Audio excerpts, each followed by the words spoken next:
জঙ্গলে যখন তুমি যাচ্ছ তখন কিন্তু ভয় পাচ্ছ বাঘটাকে দেখে, বা চারিদিকে তাকিয়ে দেখছো বাঘ শিয়ালটা আসছে না তো, কামড়াতে পারো তো, কেন? তুমি নিশ্চিত সিংহটা তোমার একটা খাঁচার মধ্যে বন্দি আছে, তার ক্ষমতা নেই হাউ হু যাই করুক না কেন তোমাকে কামড় দিতে পারবে না। ইয়েস, আজকে এই সময়ে বন্ধু বান্ধব আত্মীয় স্বজন সকলের মধ্যে দেখবেন একটা বিশাল আপনাকে দিয়ে কিছু করিয়ে নেবো, মানে আমরা প্রত্যেকে চাই নিজে পরিশ্রম করবো না, অন্যকে দিয়ে কিছু করাবো। কিন্তু যদি আপনি সত্যি কথা নিজের জীবনের উন্নতি নিজে না করতে চান তাহলে পরে কেউ করে দেবে না। আর আপনি যদি অন্যের জন্য পরিশ্রম করতে থাকেন সারাদিন ধরে, অন্য কে কী বলছে সকল না বলতে পারছেন না তো, তার তো সেন্টিমেন্টে লাগবে, আমি কীভাবে না বলবো, না বলবো তো সম্ভব না, এটা আপনি আমাকে বলবেন যে আমার একটা গুরুজন আমাকে আদেশ করলো, আমি না বলে দেবো? আপনার কাজ কি কমপ্লিট হয়েছে? আপনার কাজ কি কমপ্লিট হয়েছে? যদি সেই দিনের সেই সময়ের কাজ আপনার কমপ্লিট হয়ে থাকে তাহলে আপনার না বলার প্রয়োজন নেই, আপনি করে দিন। কিন্তু যদি আপনার কাজ কমপ্লিট না থাকে, আপনি যদি কাজটাকে পেন্ডিং করে দিয়ে আপনি তার কাজ করতে যান তাহলে কিন্তু আপনি আপনার জীবনে পিছিয়ে গেলেন, আপনি উন্নতি করছেন তার। আমার এই বন্ধু, একদম কাছের বন্ধু, তার ডিউটিটাই হচ্ছে সকাল থেকে বেলা 1টা পর্যন্ত, এবং 1টার পরে খাওয়া দাওয়া করে বিশ্রাম নেওয়ার পর বিকেলবেলায় হয় সে কোথাও আড্ডা মারতে যাবে অথবা সে ফোন করে কাউকে ডাকবে তার বাড়িতে আড্ডা মারার জন্য। ভালো লাগতো তাকে, ভালো লাগতো, এখনও ভালো লাগে, এখনও বন্ধুত্ব আছে। বিষয়টি আমার মাথায় কিছুতেই বোধগম্য হচ্ছে না যে প্রতিদিন বিকেলবেলা ছাড়া তার কি কোনো সময় নেই। কারণ এটা আমি যখন অনুভব করলাম সেটা হচ্ছে আমি একদিন হঠাৎ করে তার সঙ্গে দুপুরবেলা দেখা করতে যাচ্ছি বেলা 10টা 11টার দিকে। সে আমার বললো আমি এখন ব্যস্ত আছি, হবে না। আর অত্যন্ত রিকোয়েস্ট করার পর সে যখন রাজি হলো, ওরা ঠিক আছে তুই আমার অফিসে আয়, আমার সঙ্গে কথা বল। আমি অফিসে গেলাম, দুর্ভাগ্যবশত রাস্তার জাম্পে পড়ে যাওয়ার জন্য একটু দেরি হয়ে যায়, গিয়ে জানতে পারি তিনি বাড়ি চলে গেছেন। আমার বন্ধুটা বাড়ি চলে গেছে, সেই ব্যক্তি বাড়ি চলে গেছে এবং খাওয়া দাওয়া করে ঘুমিয়ে গেছে, বিশ্রাম নিচ্ছে। বিকেলের আগে তার সঙ্গে আর কোনো কথা হবে না। তাকে অকপটে একদম পরিষ্কারভাবে প্রশ্ন করলাম যে ব্যাপারটা কি। ব্যাপারটা যেটা অনুধাবন করলাম সেটা হচ্ছে সে তার ডেলি রুটিনের প্রত্যেকটা কাজ আগে পরিপূর্ণ করে। সকাল থেকে বেলা 12টা 1টার মধ্যে তার কাজ কমপ্লিট হয়ে গেল। কাজ কমপ্লিট করার পর সে বাড়ি যায়, খাওয়া দাওয়া করে, স্নান করে, ঘুমোয়, তারপর উঠে তখন সে আড্ডা মারে। আড্ডাটা ব্রেন রিচার্জ করার জন্য, নিজেকে পুনরায় রিচার্জ করার জন্য সে তার জন্য আড্ডা মারে। আর সেই সময়টাতে আমি আমার সময়টা তাকে দিচ্ছি, বা সে কারো বাড়িতে গিয়ে যখন আড্ডা মারছে তার সময়টা সে খাচ্ছে, বুঝতে পারলাম। তারপর থেকে তার সঙ্গে আমার ডিস্টেন্সটা অনেকটা বেড়ে, যেমন দূরত্ব, শত্রুতা তৈরি হয়নি, জাস্ট 1 কাপ কফি তার অফিসে বসে, যদি কোনো এমার্জেন্সি কাজ থাকে তাহলে। আর বিকেলবেলা না, তুমি তোমার কাজটাকে বুঝে নিচ্ছ, তুমি তোমার কাজটা সামলে নিচ্ছ, দিয়ে তুমি অন্যের সময়টাকে খেতে আসছো। টাইম তোমাকে তো ক্ষমা করবে না, সময় তো তোমাকে ক্ষমা করবে না।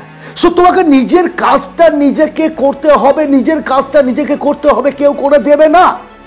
এই জগৎটা এমন না তুমি যদি মনে করো কারোর দ্বারা আমি উপকৃত হব, হবে না। তোমার দ্বারা কেউ উপকার নিতে চাইবে। সুতরাং আমি প্রথমে বলছি তোমাকে না বলতে শেখো। না বলতে না পারার কারণটা কি বলো তো? সমালোচনার ভয়, যে আমি আজকে না বলবো আমার প্রতি সমালোচনা, আমার সম্পর্কে একটা কুৎসা ঘটনা হবে, আমার সম্পর্কে খারাপ একটা ইমেজ আমাদের এই সমাজে ছড়িয়ে পড়বে, তাই তো? কিন্তু না, কাকে সমালোচনা, কাকার সমালোচনা পাতা দিচ্ছ তুমি? কার, কে তোমার সমালোচনা করছে? সেই সমালোচনাকারী কি তোমার যোগ্য? তারাই সমালোচনা করে, যাদের কাজ নেই।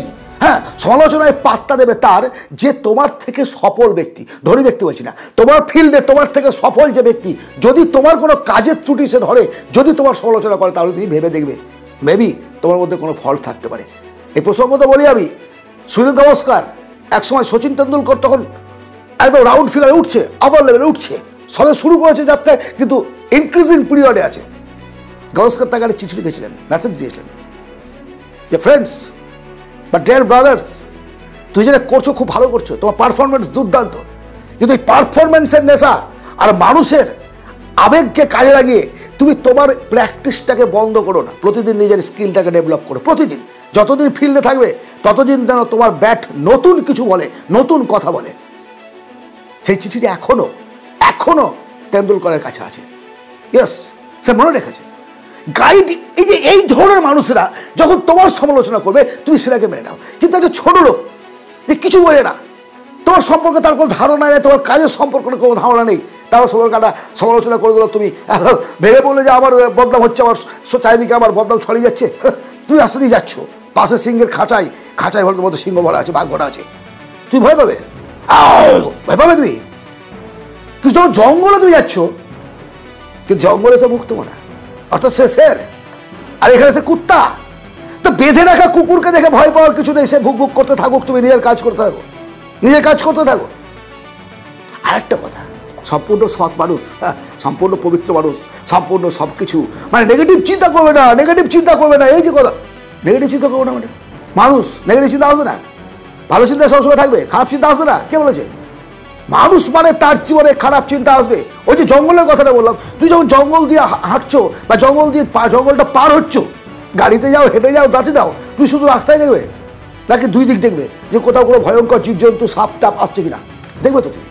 নেগেটিভ চিন্তা তুমি করছো যে জঙ্গলে তোমার লক্ষ্য হচ্ছে জঙ্গলটা পেরিয়ে গিয়ে আমি আমার লক্ষ্যে পৌঁছাবো, বাট তুমি জঙ্গলের মধ্যে ফলো করছো যে কোনো জীবজন্তু এসে আমাকে আক্রমণ করছে, এটা নেগেটিভ চিন্তা। নেগেটিভ চিন্তা সব সময় খারাপ হয় না। এই নেতিবাচক চিন্তাটাকে দিয়ে তার ভিতের ওপর তুমি যদি সত্যকে প্রতিষ্ঠা করতে পারো, তাহলে এই পৃথিবীর কোনো শক্তি নেই যে তোমার সফলতার সামনে বাধা হয়ে দাঁড়াতে পারে।